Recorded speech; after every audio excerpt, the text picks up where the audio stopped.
Bonjour à tous et bienvenue sur cette vidéo de présentation de la sous-partie génération de code de la partie ajout d'un élément de langage.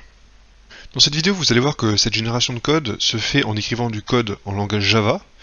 Donc je vais supposer que vous connaissez ce langage Java ou au moins un langage de programmation orienté objet. Donc désolé pour ceux qui ne connaissent pas le Java ou la PO, mais cette vidéo n'est pas optimisée pour vous. Par contre, je ferai peut-être une vidéo d'introduction à la programmation orientée objet et au Java plus tard dans une future vidéo. Commençons par un petit rappel.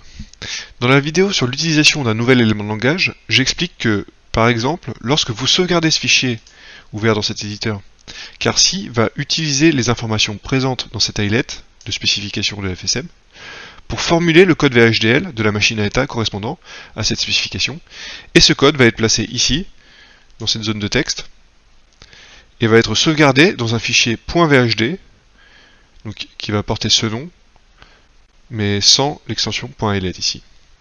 Eh bien, pour comprendre comment ajouter cette fonction de génération de code nécessaire pour obtenir cela, voyons un schéma de ce qui se passe à l'intérieur de Carcy. Alors, dans Carcy, on peut voir le texte qui contient l'eyelet de type FSM ici, et en quelque sorte, Carcy sait que ce texte est censé être du code VHDL, puisque l'extension du fichier qui va servir à sauvegarder ce texte est .vhd. À partir de ces deux informations, Carcy va tenter de trouver une fonction de génération de code dans ce répertoire, sachant que cette fonction devra être capable de traduire une eyelet de type FSM en du code VHDL. Ensuite, si une telle fonction existe bien dans ce répertoire, Carcy va créer un objet Java qui réalise cette fonction de génération de code. Parallèlement à ça, Carcy va mettre les informations contenues dans cette eyelet de type FSM dans un objet Java de type FSM. Et enfin, bien sûr, cet objet va être passé en argument de la fonction qui va donner en retour un objet Java de type chaîne de caractères. Et bien sûr, Carcy va placer cette chaîne de caractères dans cette zone de texte et dans le fichier .vhd. Et bien, ce qu'il faut fournir à Carcy, c'est une classe Java qui implémente une certaine interface, la définition de cette interface étant bien sûr fournie avec le logiciel. Voilà la définition de cette interface.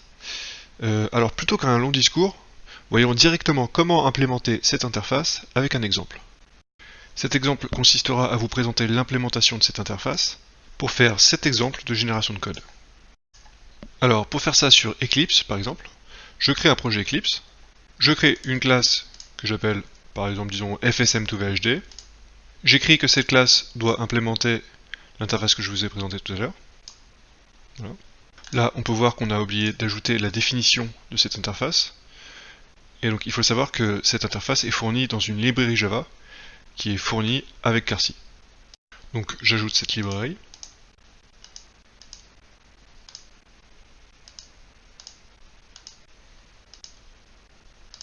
On peut voir que cette librairie contient bien cette interface ici.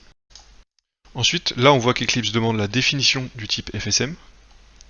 Alors pour régler ce problème, il faut savoir que lorsque, dans la vidéo précédente, j'ai ajouté le type FSM en TypeScript, dans Carcy, vous vous rappelez? J'ai écrit ce code en TypeScript dans la vidéo précédente, et ça a ajouté le type d'eyelet FSM. Et bien en faisant ça, Carcy a aussi automatiquement générer la classe Java correspondante. Et cette classe sera nommée avec le même nom que le nom du type d'eyelet, et c'est donc cette classe qu'il faudra utiliser ici pour définir ce type. Et il faut aussi savoir que Carcy n'a pas fait que générer le code Java de cette classe, FSM, il a aussi compilé cette classe, il a ensuite mis les fichiers .class résultants dans une archive Java, d'extension .jar, et enfin Carcy a mis tous les fichiers générés dans un dossier nommé Generated Files, et Carcy a enregistré ce dossier à côté du fichier TypeScript que vous avez écrit. Il suffit donc d'ajouter cette archive Java à ce projet en allant la chercher à côté du fichier TypeScript qui a été écrit lors de la vidéo précédente. Ensuite, ce message d'erreur nous dit que cette interface n'est pas implémentée, donc on accepte la proposition d'implémenter les méthodes.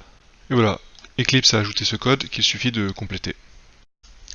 Ensuite, commençons par traiter rapidement ces deux méthodes-là. Cette méthode, on va la laisser telle quelle, car dans notre exemple, on va faire simple, on va utiliser seulement des types auxquels Carcy a déjà accès, c'est-à-dire des types de la librairie standard Java, ou bien des types de la librairie que j'ai fournie au début, ou bien encore des types comme le type FSM, ici. En effet, Carcy connaît ce type FSM, puisque c'est lui-même qui l'a généré à partir du TypeScript correspondant. Donc voilà, on va laisser nul ici, parce qu'on n'a pas besoin d'autres types pour réaliser cette fonction. Par contre, pour un cas réel de fonction, on pourrait avoir besoin d'artillerie lourde pour générer le code. Notamment, on pourrait utiliser un modèle du langage que le code généré doit respecter, et autres outils logiciels aidant à la génération de code. Et alors, ici, on mettrait les chemins vers les classes qui définissent cette artillerie lourde. Ensuite, pour cette méthode-là, c'est très simple, on va simplement écrire comme cela VHD, de manière à signifier que cette fonction de génération de code sert à écrire du code VHDL. Et alors, à quoi va servir cette méthode? Eh bien, c'est en faisant appel à cette méthode que Qarcy va ranger cette classe au bon endroit dans le répertoire des fonctions qu'on avait vu au début dans ce schéma. Et par ailleurs, on peut voir que Qarcy utilise aussi bien le type de l'eyelet, ici, pour retrouver la fonction qui est dans le répertoire. Et pourtant, il n'y a pas d'équivalent de cette méthode pour le type de l'eyelet. Eh bien, c'est parce que cette méthode n'est pas nécessaire, puisque Qarcy va voir que cette classe implémente l'interface Text Generation Function de FSM, et donc le rangement de cette fonction dans le répertoire de Qarcy se fera grâce à cette méthode, et grâce à la lecture de cette information-là, qui en fait persiste dans le fichier .class, qui correspond à la compilation de ce fichier. Et enfin, dans cette méthode, il reste à coder la fonction principale d'un générateur de code, en écrivant du code ici qui va essentiellement récupérer les informations qui sont dans cet argument, pour générer le code qui va être retourné par cette fonction sous la forme d'une chaîne de caractères. L'argument diag ici sert à collecter d'éventuelles erreurs de l'utilisateur concernant les données qu'il a saisies dans l'eyelet de type FSM, et donc concernant les données que l'on trouve ici dans cet argument de type FSM. D'ailleurs, on va commencer par écrire le code qui lance l'erreur que je vous avais montré dans l'avant-dernière vidéo. Rappelez-vous, c'était un message d'erreur bidon qui était lancé lorsque l'utilisateur ne mettait pas une majuscule sur l'identifiant de l'état initial de la machine à état. Alors pour faire cela, ce n'est pas bien compliqué, je récupère l'identifiant de l'état initial. Ensuite, si la première lettre de cet identifiant est une lettre minuscule, alors j'ajoute dans le collecteur des erreurs cette erreur-là, qui est construit avec le message d'erreur bien sûr, et je fournis aussi cet objet-là, qui est en fait, comme vous pouvez le voir, l'identifiant de l'état initial, mais décoré avec une information qui va permettre à Qarcy de localiser cet identifiant dans le texte de l'eyelet. Et c'est ce que signifie ce suffixe auto-localisable ici. Donc tous les types qu'on peut retrouver d'ailleurs dans cette librairie, qui se terminent par AL, comme ça, comme ça, comme ça, c'est des types que vous allez pouvoir mettre en argument de la construction d'une erreur, pour pouvoir surligner en rouge en fait les erreurs, et associer un message d'erreur à ce surlignement en rouge. Et de manière générale, en fait, un argument qui est passé ici, c'est un arbre informatique, dont les nœuds vont pour la plupart être de type autolocalisable. Voilà pour ce qui est de l'aspect remontée des erreurs à l'utilisateur.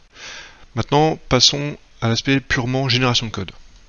Et pour cela, je vais simplement copier-coller le code que j'avais utilisé pour générer le texte, qui est censé être du code VHDL, mais qui en fait n'en est pas, pour faire plus simple.